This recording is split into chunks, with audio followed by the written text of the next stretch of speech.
बिस्मिल्लाहिर्रहमानिर्रहीम। आज हम लोग डिस्कस करने वाले हैं क्रॉनिक डिस्निया के डिफरेंशियल्स। तो इसमें हम पहले जिस तरह से हमने पहले एक्यूट डिस्निया के डिफरेंशियल्स पढ़े थे उसी तरह से पढ़ेंगे, लेकिन मेरी कोशिश होगी कि ये सेशन उतना लंबा ना हो जितना पिछला हो गया था। सो उसके लिए मैंने पहले ही एक टेबल ड्रॉ कर दिया। अब हम उसकी जल्दी से एक्सप्लेनेशन पढ़ेंगे और ये लेक्चर्स इंपॉर्टेंट इसलिए हैं ताकि आपके बैक ऑफ द माइंड पे एक डिफरेंशियल का टेबल बन जाए। अगर जैसे आपके क्वेश्चन के अंदर एक्यूट डिस्निया की प्रेजेंटेशन आ रही है या क्रॉनिक डिस्निया की प्रेजेंटेशन आ रही है, आगे चल के हम कफ और हेमोटाइसिस के डिफरेंशियल्स भी पढ़ेंगे। तो उनको जल्दी से सम अप करके फिर हम जो हमारे मेन चंक है जिसके अंदर हमने हर डिजीज़ की एक्सप्लेनेशन पढ़नी है उसकी तरफ चलेंगे इंशाल्लाह। चलिए सबसे पहले हम स्टार्ट करते हैं क्रॉनिक डिस्निया की बात करते हैं। Chronic dyspnoea is basically any shortness of breath that is either persistent or recurrent and has been there for 3 to 6 months। ठीक है, अगर आपको याद हो तो हमने एक्यूट डिस्निया के अंदर बात की थी आवर्स टू डेज़ की। ठीक है, अब हम मैं अगर क्रूड वे में बताऊं तो वहाँ पे हम घंटों या दिनों की बात कर रहे थे, यहाँ पे हम हफ्तों और महीनों की बात करेंगे। सो पर इसकी डेफिनेशन में आते हैं फ्रॉम 3 to 6 months अगर हमारा जो शॉर्टनेस ऑफ ब्रेथ है वो परसिस्ट कर रही है या फिर रिकरेंट शॉर्टनेस ऑफ ब्रेथ के एपिसोड हो रहे हैं फॉर 3 to 6 months की टाइमलाइन इंपॉर्टेंट है। अच्छा, अब इसमें हम पहले बात कर लेते हैं कि हमारे डिफरेंशियल्स में क्या क्या चीज़ें आती हैं। सबसे पहली बात यह है कि हमारे जो क्रॉनिक डिस्निया के डिफरेंशियल्स हैं उनके अंदर दो सिस्टम्स मेनली इन्वॉल्व होते हैं। पहला हमारा पल्मनरी सिस्टम और दूसरा हमारा कार्डियोवैस्कुलर सिस्टम। ठीक है, ये मेन बात आ गई। अब पल्मनरी सिस्टम में जो मेन डिजीजेज हैं जो कि क्रॉनिक डिस्निया कॉज करवाती हैं, सबसे पहली is obstructive lung diseases, second one is restrictive lung diseases, third में हम मिसलेनियस लंग डिजीजेस की बात करेंगे और चौथे में हार्ट फेलियर, जो कार्डियोवैस्कुलर हार्ट फेलियर और एनीमिया की बात करेंगे। तो ये हमारे बेसिक डिफरेंशियल्स हैं जब हम क्रॉनिक डिस्निया की बात करें।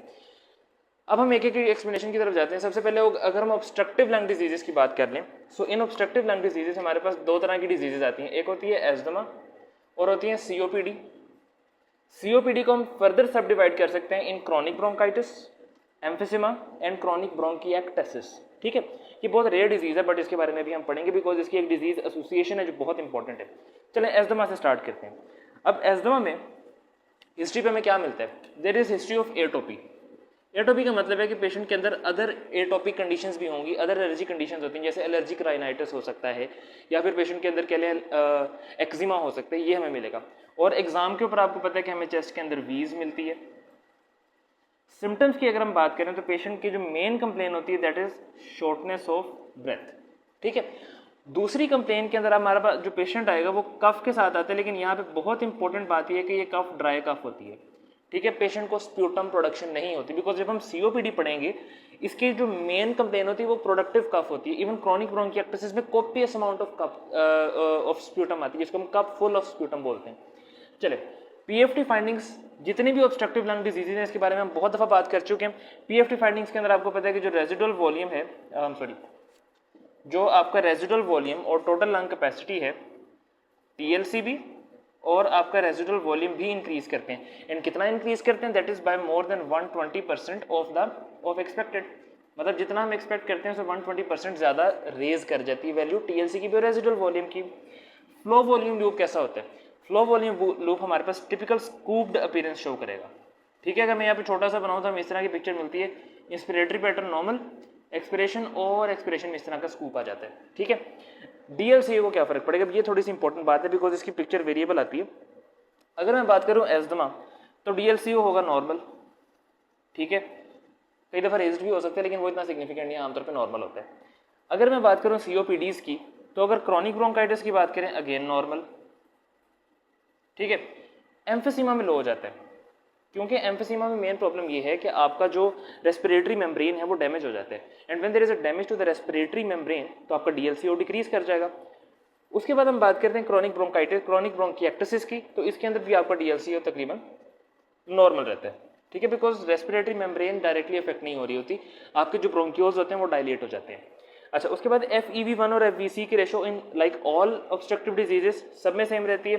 तो आपका जो ये रेशो है ये लेस देन ये लेस देन हो जाएगी 0.7। फिर नेचर की जो पॉइंट है इसका मतलब होता है कि आपका, मैंने ये से लिखा हुआ है कि आपका जो डिजीज़ है वो रिवर्सिबल है या इरिवर्सिबल नेचर का है। तो आपको पता है कि जो एस्थमा है that is a reversible condition और जो आपका सीओपीडीज होते हैं ये इरिवर्सिबल होते हैं ऑल ऑफ देम। ठीक है, इनको आप रिवर्स नहीं कर सकते। चल उसके बाद हमारा चेस्ट एक्सरे, देखिए कोई भी बात है, अब आप खुद सोचें कि आपका पेशेंट शॉर्टनेस ऑफ ब्रेथ की कंप्लेन लेके आया है, तो हम सबसे पहले उसका चेस्ट एक्सरे करवाएंगे ना। हालांकि ये थोड़ी सी पुरानी इन्वेस्टिगेशन हो गई है, हमें बहुत कुछ नहीं पता लगता, लेकिन फिर भी जो आपका डायग्नोस्टिक टेस्ट ऑफ चॉइस है, जो फर्स्ट टेस्ट ऑफ चॉइस होता है, वो हमेशा चेस्ट एक्सरे होगा। बिकॉज ऑल द क्रूड है, लेकिन आपको बहुत सारे डिफरेंशियल्स दे जाता है कि आपको नजर आ जाएंगे हाइपर इन्फ्लेटेड लंग्स, या फिर आपको लंग्स के अंदर कैविटरी लीजन्स मिल जाते हैं, या कभी मैस लीजन मिल जाते हैं। वो कहाँ कहाँ होगा वो तो हम पढ़ेंगे, लेकिन चेस्ट एक्सरे आपने एक पेशेंट का करवाना है, तो इसलिए अलग से मैंने यहाँ पे हेडिंग दी हुई है कि चेस्ट एक्सरे पे हमें मिलेगा क्या क्या। तो अगर मैं बात करूँ एस्थमा की, तो एस्थमा में लाइक ऑल क्रॉनिक डिजीज को हम इकट्ठा ही लिख लेते हैं ऐसे। क्रॉनिक ब्रोंकाइटिस के अंदर ब्रोंकिएक्टिस में कुछ डिफरेंट आता है, लेकिन अदरवाइज नॉर्मल होगा। अच्छा, चेस्ट एक्सरे में हमें मिलते हैं हाइपर इन्फ्लेटेड लंग्स, ठीक है। उसके अलावा जो आपका कार्डियक शेडो होते हैं ना, वो इलोंगेट हो जाता है, ठीक है। ये सीओपीडी की एक टिपिकल पिक्चर होती है कि मतलब आपकी जो रिब्स आप काउंट करते हो वो मोर देन 10 आ रही होती हैं, 10 और more than 10 hyper inflated lungs होते हैं, और जो आपका कार्डियक सेल आउट होता है वो इलोंगेट हो जाता है। अच्छा, उसके बाद हमारी जो क्रोनिक ब्रोंकिएक्टिस है, ये वाला जो कॉलम है उसका, क्रोनिक ब्रोंकिएक्टिस की जो चेस्ट एक्सरे की पिक्चर होती है वो थोड़ी सी ज़रा ज़्यादा, मैं इसलिए ये वाला बॉक्स रेज करके उसको दे रहा हूँ। अच्छा, तो जो क्रॉनिक ब्रोंकिएक्टिस है ना, उसके अंदर सबसे पहले आपको मिलती हैं फ्लूइड फिल्ड सिस्टिक स्पेसेस हो सकती हैं, क्योंकि क्रॉनिक ब्रोंकिएक्टिस क्या है एक्चुअली। क्रॉनिक ब्रोंकिएक्टिस में मसला ये है कि आपके जो ब्रोंक्यूल्स हैं उनका एक्टेजिया हो रहा है, ठीक है, वो डायलेट कर रहे हैं, और डायलेट करने के साथ उनके अंदर जो आपका फ्लैग्म है या फिर आपका जो स्प्यूटम होता है उसके अंदर जमा होना शुरू हो जाता है, तो एक्सरे के ऊपर वो फ्लूइड फिल्ड सिस्टिक स्पेसेस की तरह एक्सप्रेस करते हैं। दूसरी इसके अंदर पिक्चर ये आ सकती है कि आपका एक तो fluid filled cystic spaces and दूसरा पेरिफेरल ओपेसिटीज मिल सकती हैं, ठीक है। सो ये कितना हॉलमार्क फाइंडिंग नहीं है कि हमें ये मिलेगा ही मिलेगा क्रॉनिक ब्रोंकिएक्टिस में, बट आपको चेस्ट एक्सरे पे अगर ये पिक्चर मिल रही है so you should suspect chronic bronchiectasis. उसके बाद हम बात करते हैं ब्रोंकोडायलेटस चैलेंज टेस्ट। इसके बारे में मैंने पहले भी पढ़ा था, लेकिन जो मेरी पहली वीडियो थी उसके अंदर एक मिस्टेक थी, उसको मैंने दोबारा यहाँ पे जो नई गाइडलाइंस के मुताबिक वो चेंज हुए, कमेंट सेक्शन में एक भाई ने बताया था, तो मैं वहाँ से मैंने बाद में चेक किया। अच्छा, ब्रोंकोडायलेटस टेस्ट जब हम करते हैं, it is basically done to differentiate between asthma and other type of COPD. Asthma में जब हम ब्रोंकोडायलेटर में हम देते क्या है, हम एल्ब्यूटरॉल दे रहे होते हैं। एल्ब्यूटरॉल है क्या, इट इज़ अ साबा शॉर्ट एक्टिंग बीटा एगोनिस्ट, ठीक है। जब हम एल्ब्यूटरॉल चैलेंज देते हैं तो क्या होता है कि जो आपका एस्थमा है इसमें FEV1 increases by more then 10%, ठीक है। जो पुरानी गाइडलाइंस थी उनके मुताबिक इट वाज मोर देन 12%, लेकिन अब की जो नई अप टू डेट गाइडलाइंस आई हैं उसके मुताबिक इट इज मोर देन 10%, ठीक है। अगर तो इतनी इंप्रूवमेंट FEV1 में आ रही है, इसका मतलब है कि इट वाज एस्थमा। और अगर आपकी जो इंप्रूवमेंट है it is less than 10%, FEV1 improve तो करे लेकिन लेस देन 10% इंप्रूवमेंट आ रही है, फिर हम इसको COPD की बकेट में डाल देते हैं, ठीक है।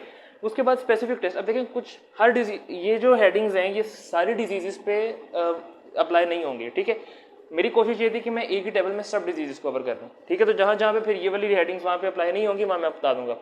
अब स्पेसिफिक टेस्ट, हर डिजीज़ के लिए कुछ ना कुछ स्पेसिफिक टेस्ट भी होते हैं। तो हमारा जो एस्थमा है इसके लिए हम करते हैं मैथाकोलिन स्ट्रेस टेस्ट, मैथाकोलिन स्ट्रेस टेस्ट या मैथाकोलिन चैलेंज टेस्ट।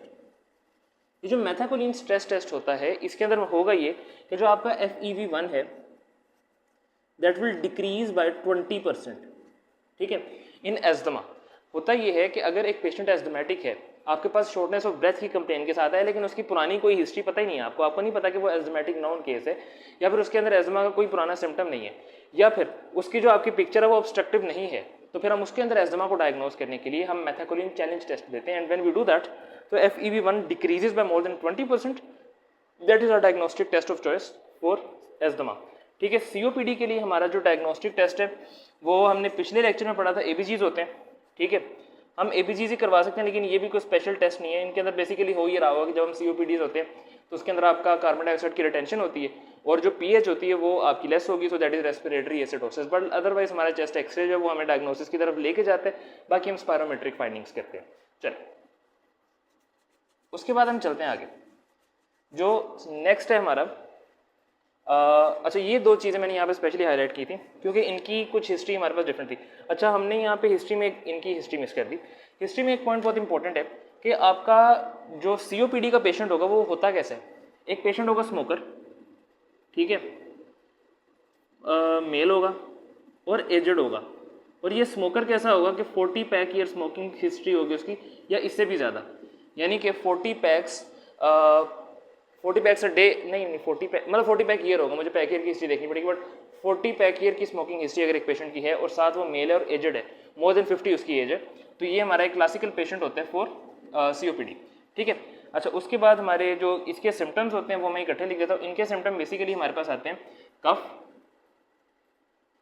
स्प्यूटम प्रोडक्शन और डिस्निया।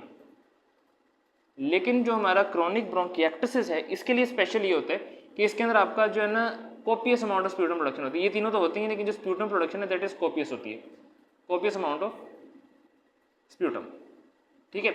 अच्छा, अब एम्फिसिमा और क्रोनिक ब्रोंकिएक्टिसिस के बारे में स्पेशल बात यह है कि एम्फिसिमा अगर एक यंग पेशेंट के अंदर आ रहा है, ठीक है, तो you should suspect अल्फा-1 antitrypsin deficiency. ठीक है। अब ये क्या होता है इसकी डिटेल बाद में पढ़ेंगे। बहरहाल अल्फा-1 एंटीट्रिप्सिन की अगर डेफिशिएंसी है तो फिर यंग पेशेंट के अंदर भी एम्फिसिमा प्रेजेंट करते हैं, वरना आमतौर पे बहुत male chronic smoker aged person के अंदर आएगा। क्रोनिक ब्रोंकिएक्टिसिस अगर चाइल्ड के अंदर आ रहा है, बच्चे के अंदर आ रहा है, तो उसके अंदर इम्कान ये होता है कि इसको सिस्टिक फाइब्रोसिस होगा। ठीक है। सिस्टिक फाइब्रोसिस एक ऐसी कंडीशन होती है जिसके अंदर पेशेंट के अंदर दो मेन कंप्लेंट्स आती हैं। एक होती है आपकी क्रोनिक ब्रोंकिएक्टिसिस और दूसरी होती है आपकी malabsorption, because pancreatic enzyme भी काम नहीं कर रहे होते। ठीक है। इसके अंदर CFTR जीन के अंदर प्रॉब्लम होती है और क्लोराइड चैनल डिसफंक्शनल होते हैं, बट उसके बारे में हम बाद में बात करेंगे। सो ये आपने दो स्पेशल कंडीशंस इनके बारे में याद रखनी है। अब हम आ जाते हैं अपनी रिस्ट्रिक्टिव पिक्चर के बारे में। रिस्ट्रिक्टिव पिक्चर के बारे में आपने याद ये रखना है कि हमारी कौन सी मेजर रिस्ट्रिक्टिव डिजीजेज हैं। सबसे पहली है interstitial lung disease, interstitial lung disease के बाद दूसरी है chest deformities, then we have chronic pleural pathologies, obesity and neuromuscular disorders. Interstitial lung disease is the main chunk here. ठीक है। जिसके अंदर होता ये है कि आपका जो लंग पेरेंट कायमा है दैट बिकम्स फाइब्रोस्ड। ठीक है। अब उसके फाइब्रोसिस का पाथवे तो हम पढ़ेंगे बाद में, लेकिन अभी आपको ये पता होना चाहिए कि जब लंग का पेरेंट कायमा फाइब्रोज हो जाएगा तो लंग एक्सपैंड नहीं कर पाएंगे, and if lungs are unable to expand तो हमारे पास रिजल्टेंट क्या होगा कि आपका lung restrictive pattern of lung disease के अंदर आ जाएगा और हमें रिस्ट्रिक्टिव पिक्चर मिल रही होगी। अब वो पिक्चर कैसी नजर आती है? सबसे पहले हिस्ट्री ऑन एग्जामिनेशन के ऊपर हमारे पास ILD स्पेसिफिक हिस्ट्री, ऑक्यूपेशन और मेडिसिन की हिस्ट्री बहुत इंपॉर्टेंट है। ऑक्यूपेशन की हिस्ट्री के अंदर अगर कोई पेशेंट कोल वर्कर है या फिर कोई पेशेंट का एस्बेस्टोस का एक्सपोजर है, ठीक है, या सिलिका का एक्सपोजर है, ये सारी चीज़ें restrictive pattern of lung disease करवा रही हैं। ठीक है। बहुत सारी हम ऑन्कोलॉजी के अंदर मेडिसिन यूज़ करते हैं जो कि इंटरस्टिशियल लंग डिजीज करवा सकते हैं, पर उसकी डिटेल बाद में आ जाएगी। सिम्टम्स के अंदर क्या आते हैं? सिम्टम्स के अंदर मेन कंप्लेन पेशेंट की कोई इतनी खास कंप्लेन नहीं होती, टू बी ऑनेस्ट। जो आपकी restrictive pattern of lung disease है ये काफ़ी नॉन स्पेसिफिक किस्म की फाइंडिंग्स आती हैं, तो मैं सबको इकट्ठा ही लिख देता हूँ। ठीक है। क्योंकि कोई भी ऐसा इसके अंदर नहीं है कि जो जैसे हमने ब्रोंकिएक्टिसिस के अंदर पढ़ा था ना, कि copious amount of sputum produce होना एक बहुत हॉलमार्क फाइंडिंग थी, इसमें ऐसा नहीं है। तो इनकी कंप्लेन होती है cough which is mostly dry, shortness of breath होती है। ठीक है। हाँ, ये मेन कंप्लेन होती है पेशेंट्स की। और पेशेंट साथ जो है ना एक्सरसाइज इंटॉलरेंस होती है, एक्सरसाइज इंटॉलरेंस, ये सभी के साथ कॉमन है, यही कंप्लेन आ रही होती है। अगर हम PFTs की फाइंडिंग करें तो लाइक ऑल रिस्ट्रिक्टिव डिजीजेस की तरह यहाँ पे क्या होगा, रेजिडुअल वॉल्यूम और टोटल लंग कैपेसिटी कम होंगे। कितना कम होंगे? Less than 80% of expected value, मतलब कि जितना हम एक्सपेक्ट करते हैं उससे 80% कम होगा। अगर आप इसको इससे कंपेयर करें, they were increased up to more than 120% of the expected value. उसके बाद हम बात करते हैं फ्लो वॉल्यूम लूप्स की, तो नॉर्मल पिक्चर होगी, ठीक है, बट डिक्रीज इन साइज होता है। ठीक है। उसके बाद हम बात करते हैं DLCO की, तो DLCO जितने भी हमारे रिस्ट्रिक्टिव पैटर्न है, नहीं जितने भी नहीं, जो ILD होता है, ILD के अंदर आपका DLCO कितना, ओके, ILDO में DLCO आपका होगा कम।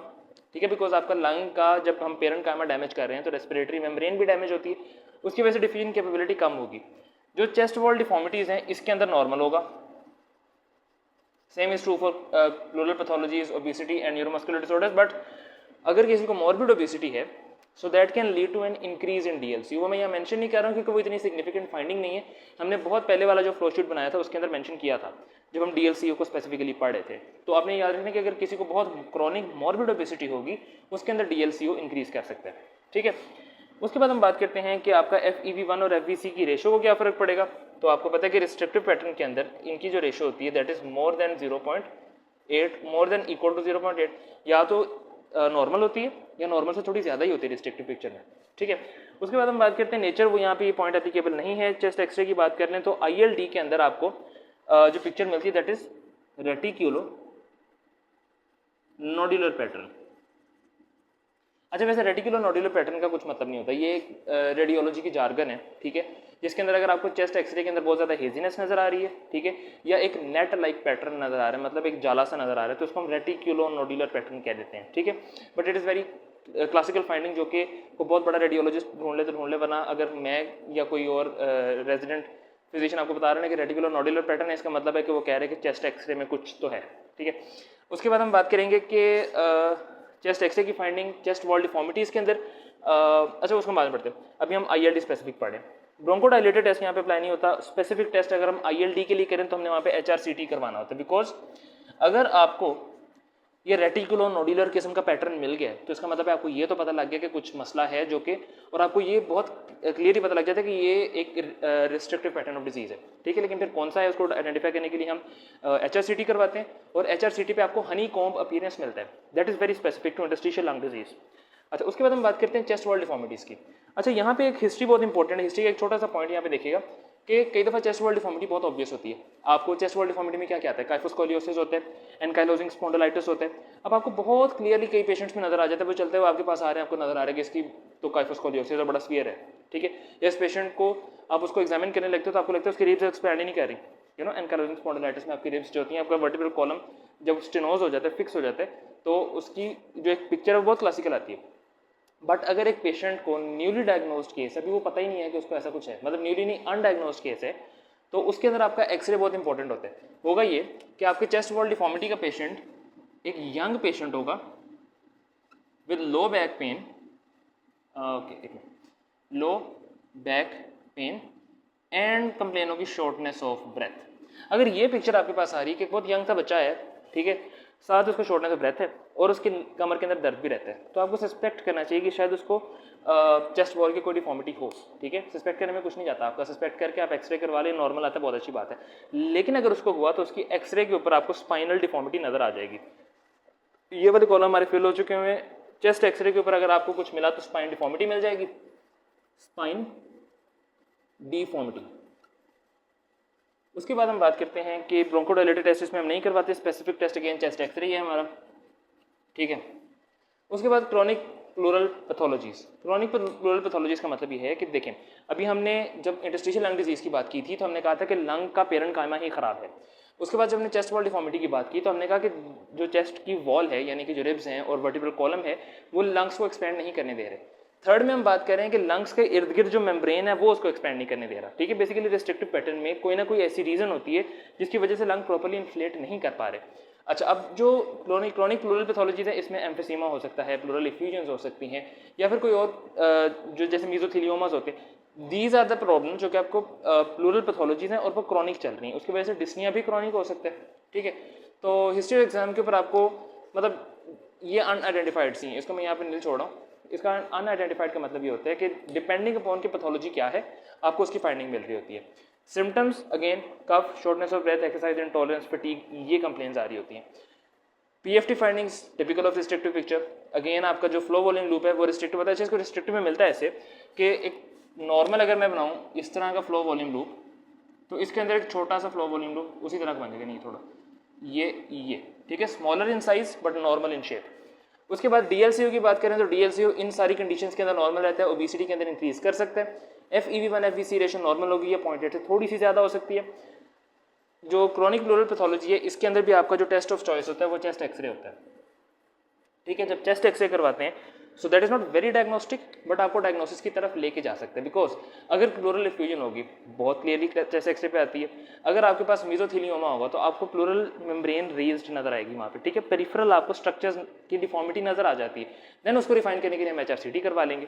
उसके बाद हम बात करते हैं कि आपका ब्रोंकोडायलेटेड टेस्ट अप्लाई नहीं, तो स्पेसिफिक टेस्ट अगेन यहाँ पे अगर करवाना पड़े तो HRCT है, अदरवाइज हम उसकी तरफ नहीं जाते, HRCT। ओबेसिटी की बात करें तो हमारी हिस्ट्री ये होगी कि एक पेशेंट जब वो ज़्यादा खाता है और वो बहुत ज़्यादा खा के बिल्कुल मूव नहीं करता तो वो ओबीज हो रहा है, या फिर मतलब लाइक ओबेसिटी आपके पास बहुत एविडेंट होता है। Then all the values are same, हमारा जो डायग्नोसिस इसके अंदर में चेस्ट एक्सरे की इतनी ज़रूरत नहीं होती और ये कॉलम हम इस तरह ही छोड़ देते हैं, बाकी ये सारा हमारा फिल हो चुका हुआ है। न्यूरोमस्कुलर डिसऑर्डर्स होते क्या क्या हैं पहले आप ये देख लें। Myasthenia gravis, Guillain-Barré syndrome, Lambert-Eaton syndrome, muscular atrophy, muscular dystrophy, muscular dystrophy हो सकती है, या फिर हम बात करते हैं ALS, एमाइट्रोपिक लेटरल स्क्लेरोसिस। अब ये जो डिजीज़ का मैंने नाम लिया है, ये सारी डिजीज़ अगर अपनी एडवांस फॉर्म में आ जाएं तो फिर ये रेस्पिरेटरी अरेस्ट करवा सकती हैं, ठीक है, और restrictive picture of respiratory compromise करवाती हैं, जिसकी वजह से क्रॉनिक डिस्निया होगा। अब हमारे पास हिस्ट्री और एग्जामिनेशन के ऊपर ये बहुत हॉलमार्क फाइंडिंग्स होती हैं, आपको पता होता है, डिपेंडिंग अपॉन डिजीज़, ठीक है। हर डिजीज़ की अपनी पिक्चर है, अपनी हिस्ट्री होती है, तो मैं उसको यहाँ पर नहीं लिख रहा हूँ, लेकिन आपको पता होना चाहिए कि ये क्रॉनिक डिस्निया करवा सकती है। यहाँ पे जो इनकी फाइंडिंग है, यहाँ पे एक बहुत इंपॉर्टेंट बात है कि जो स्पेसिफिक टेस्ट होता है इनका, वो हमने पहले भी पढ़े थे, दोबारा मैं यहाँ मेंशन कर देता हूँ। मैक्सिमम एक्सपिरेटरी प्रेशर और मैक्सिमम इंस्पिरेटरी प्रेशर, ये डायग्नोस्टिक वैल्यू होती है इनकी, ये हमने यहाँ पे करवाने होते हैं, ठीक है। Then we have pulmonary artery hypertension. अब जो पल्मोनरी आर्टरी हाइपरटेंशन होती है, इसके अंदर सबसे पहली बात आपने ये याद रखनी है कि जो ये अदर लंग डिजीजेज हैं उनमें 3 इंपॉर्टेंट है, pulmonary artery hypertension, lung cancer and TB। अब हो ये रहा है कि पल्मोनरी आर्टरी हाइपरटेंशन को आप एक दफ़ा रिमाइंड करें अपने ज़हन में कि होता ये है कि आपकी पूरी बॉडी से लंग सुपीरियर और इन्फीरियर वेना कावा में आते हैं, वहाँ से वो राइट एट्रियम से राइट वेंट्रिकल और पल्मोनरी आर्टरीज के थ्रू आपके लंग्स में जा रहे हैं। अगर पल्मोनरी आर्टरी हाइपरटेंशन है, इसका मतलब है कि आगे से आर्टरी में रेजिस्टेंस ज़्यादा है और हार्ट के लिए मुश्किल है ब्लड को पंप करना। और पल्मोनरी आर्टरी हाइपरटेंशन का पेशेंट आमतौर पे एसिम्प्टोमेटिक होता है। सिम्टम्स तब आना शुरू होते हैं जब आपका हाइपरटेंशन, जब आपका राइट हार्ट फेलियर की तरफ जाना शुरू हो जाता है। अच्छा, इसमें हम बात करते हैं कि 2 मेन कंप्लेंट्स होती हैं, या तो पल्मोनरी आर्टरी हाइपरटेंशन है, या फिर ये मसला है कि आपका क्रॉनिक पल्मोनरी थ्रोम्बोएम्बोलिज्म है, थ्रोम्बोएम्बोलिज्म, ठीक है। यानी कि या तो आर्टरी बजाते खुद इतनी तंग होगी कि उसमें ब्लड पंप नहीं किया जा सकता, या फिर आपके थ्रोम्बोएम्बोलाई क्रॉनिकली जाके वहाँ पे स्टे कर रहे हैं और पल्मोनरी आर्टरी को ब्लॉक कर रहे हैं। अब इसमें हमारा जो सिम्टम्स होते हैं, सिम्टम्स और हिस्ट्री में एक बहुत इंपॉर्टेंट बात यह है कि जो हमारा स्टेप 2 के हवाले से इंपॉर्टेंट है, वो आपको क्वेश्चन स्टेप में देते हैं। एक female who is middle aged, ये नीचे वाली स्पेस हमारी खाली है तो मैं इसको यूज़ कर देता हूँ। एक मिडल एजड फीमेल होगी, ठीक है। दूसरी इसके अंदर प्रॉब्लम ये होगी कि उसके अंदर परसिस्टेंट SOB आ रहा होगा, ठीक है, शॉर्टनेस ऑफ ब्रेथ है जो कि परसिस्ट कर रहा है और वो अनरिस्पॉन्सिव टू ट्रीटमेंट भी होता है, तो ये हमें मिल रहा होता है। इसके अंदर हमारी जो फाइंडिंग होती है, चेस्ट एक्सरे के ऊपर भी हमें इतना कुछ खास नहीं मिलता। चेस्ट एक्सरे के ऊपर राइट हार्ट फेलियर के साइन आ सकते हैं, यानी कि बायलेटरल पल्मोनरी एडिमा मिल सकता है, पल्मोनरी वेस्कुलर कंजेशन मिल सकती है, लेकिन वो चेस्ट एक्सरे पे आमतौर पर डिटेक्ट नहीं होते। जो मेन बात यहाँ की है वो ये स्पेसिफिक टेस्ट में हमने करवाना होता है एकोकार्डियोग्राफी। जब हम एको करवाते हैं, जैसे मैंने आपको पहले कहा कि इसके सिम्टम्स आते हैं तब है जब राइट हार्ट फेलियर में जाना शुरू हो जाता है। तो एकोकार्डियोग्राफी का फायदा ये है कि एक तो मैं ऊपर वाली स्पेस यूज़ कर रहा हूँ क्योंकि वो हमारी खाली पड़ी हुई है। अच्छा, एकोकार्डियोग्राफी का फायदा ये होता है कि एक तो हमें ये पल्मोनरी आर्टरी का प्रेशर बता देता है, और दूसरा फायदा इसका ये होता है कि ये हमें राइट हार्ट फेलियर के बारे में वक्त से पहले बता देते हैं, यानी कि राइट हार्ट फेलियर के हमें साइंस बता देगा, राइट वेंट्रिकल की वॉल की मोटिलिटी को हमें एड्रेस कर देगा। उसके बाद हम बात करते हैं lung cancer. Lung cancer definitely chronic problem है, शॉर्टनेस ऑफ ब्रेथ ये तब करवाता है जब ये मैस इफेक्ट क्रिएट करना शुरू कर देता है, ठीक है, यानी कि या तो ये एयरवे को किसी तरह से कंप्रेस कर रहे हैं या इसके एम्बोलाई जाके पल्मोनरी आर्टरी में स्टक कर रहे हैं, या कुछ भी हो सकता है, बट आपका लंग कैंसर है वो भी एक क्रॉनिक डिस्निया का कॉज है। अब लंग कैंसर में प्रॉब्लम क्या हो रहा होता है कि हमारा जो पेशेंट होगा, क्लासिकल पेशेंट कैसा होता है, लंग कैंसर का क्लासिकल पेशेंट हमारा होगा एक स्मोकर, ठीक है, who is male and more than 50 years of age, ठीक है। लंग कैंसर इस तरह के पेशेंट के अंदर ज़्यादा कॉमन होता है, गिवन दैट कि ये एडिनोकार्सिनोमा नहीं है, क्योंकि एडिनोकार्सिनोमा बिल्कुल अपोजिट पिक्चर में ट्रू होता है। नॉन स्मोकर फीमेल्स के अंदर एडिनोकार्सिनोमा की ज़्यादा प्रेवलेंस है, बल वो हम जब डिटेल पढ़ेंगे तब आएंगे। अच्छा, इधर हम बात करते हैं इसके सिम्टम्स। अगेन सिम्टम्स के अंदर हमें मिलेगा कफ, स्प्यूटम प्रोडक्शन, और साथ इसके आता है हीमोटाइसिस, ठीक है। ये वाली स्पेस हमारी तकरीबन अनयूज्ड रहेगी। PFTs, flow volume loops, DLC और FEV1 FVC रेशो यहाँ पे अप्लाई नहीं होते, अगर नेचर भी यहाँ पे अप्लाई नहीं होगा। चेस्ट एक्सरे की बात करें तो यहाँ पे आपको फोकल मैस लीजन मिल जाएगी, कोई फोकल लीजन मिल जाती है, ठीक है, या तो कोई मैस मिल सकता है या फिर आपको वहाँ पे कोई कैविटरी लीजन मिल सकती है, but there will be some focal lesion जो आपको लंग कैंसर के अंदर मिल जाती है। और लंग कैंसर के लिए हमारा जो स्पेसिफिक टेस्ट होता है वो HRCT होता है, ठीक है। क्योंकि लंग कैंसर को हम एक्सरे के ऊपर आइडेंटिफाई तो कर लेते हैं, हमें खदशा हो जाता है कि ये लंग कैंसर लग रहा है, लेकिन उसको डायग्नोज करने के लिए we have to go to HRCT। उसके बाद हम टीबी, नोकार्डियोसिस और नॉन टीबी मायोबैक्टीरियल डिजीज़ की तरफ जाते हैं, जो कि मिसलेनियस डिजीज़ के अंदर ही आ जाते हैं।